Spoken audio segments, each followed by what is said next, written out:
Assalamualaikum. Allahumma salli ala Sayyidina Muhammad.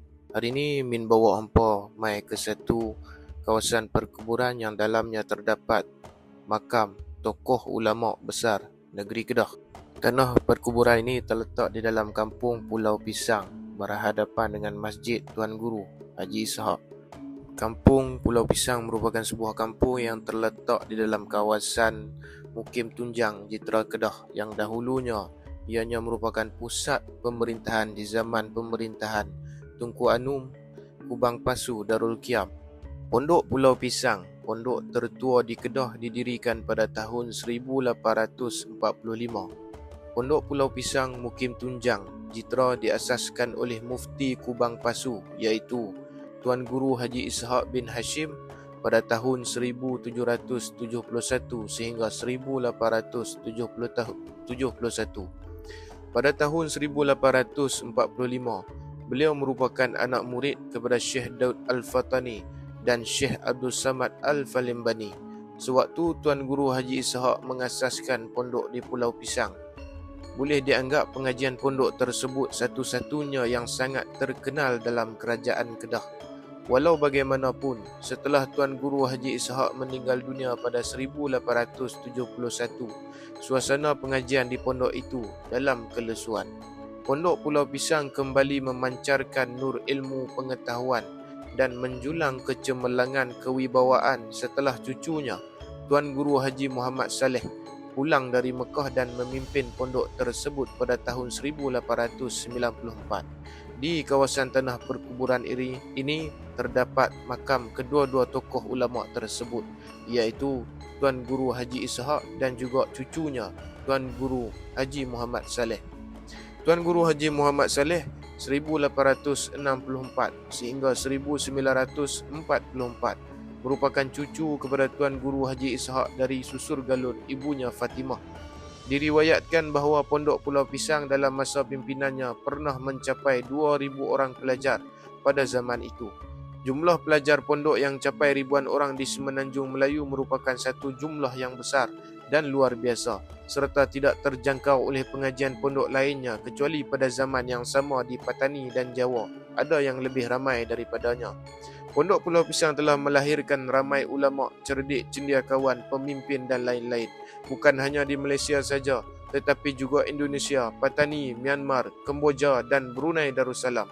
Antaranya ialah Tuan Guru Haji Muhammad Saleh, cucu Tuan Guru Haji Ishaq, Tok Keramat Tuan Guru Haji Muhammad Noor bin Abu Bakar, Pondok Tasak Langgar, pondok kedua tertua di Kedah. Pondok Keramat Syekh Musa, anak Tuan Guru Haji Ishaq, Tuan Guru Haji Abdullah Abbas Nasution, Syekh Ismail bin Muhammad Saleh, cicit Tuan Guru Haji Ishaq, Syekh Ramli bin Muhammad Saleh, cicit Tuan Guru Haji Ishaq, Syekh Qasim bin Muhammad Saleh, cicit Tuan Guru Haji Ishaq.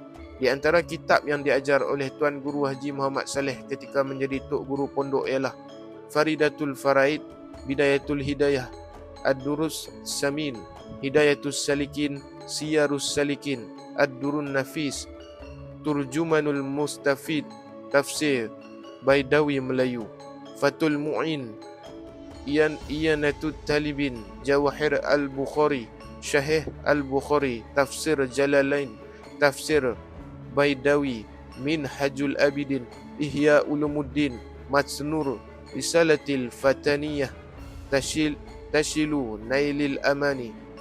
Selepas Tuan Guru Haji Muhammad Saleh meninggal dunia pada 1944, anaknya Syekh Ismail daripada tahun 1894 hingga 1945 mengambil alih sebagai mudir pondok, dan beliau juga yang bertanggungjawab menamakan Pondok Pulau Pisang dengan nama rasminya Madrasah Ishaqiyah. Takdir Allah, beliau meninggal dunia setahun selepas ayahnya, iaitu pada tahun 1945. Seterusnya disambung oleh adik beliau iaitu Syekh Qasim bin Muhammad Saleh. Diriwayatkan Pondok Pulau Pisang pernah mengalami musibah apabila terlibat dalam kebakaran besar yang memusnahkan sebahagian pondok. Tuan Guru Haji Ishaq menjalankan tugas dengan cemerlang. Antara tugas yang dijalankan ialah menyusun tempat peletakan istana, tempat tinggal keluarga raja, tempat pemakaman raja dan menjadi guru raja di samping terus aktif mengajar ilmu-ilmu agama fiqh dan tauhid kepada orang ramai. Dengan sokongan Tunku Anum, Tuan Guru Haji Ishak telah mendirikan sebuah pusat pendidikan pondok di Kampung Pulau Pisang, Mukim Tunjang. Pusat pendidikan pondok di Pulau Pisang telah terkenal di seluruh negara dan memandangkan kemajuan pesat Pulau Pisang sebagai pusat Islam. Tunku Anum bersetuju menjadikannya sebagai pusat pemerintahan. Dengan nasihat Tuan Guru Haji Ishak, Tunku Anum kemudiannya mendirikan sebuah istana di Kampung Pulau Pisang.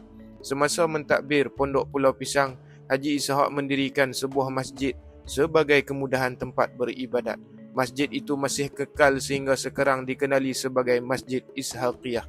Asas-asas pembinaannya masih lagi terdiri daripada perkara-perkara lama walaupun beberapa kali telah diubah suai.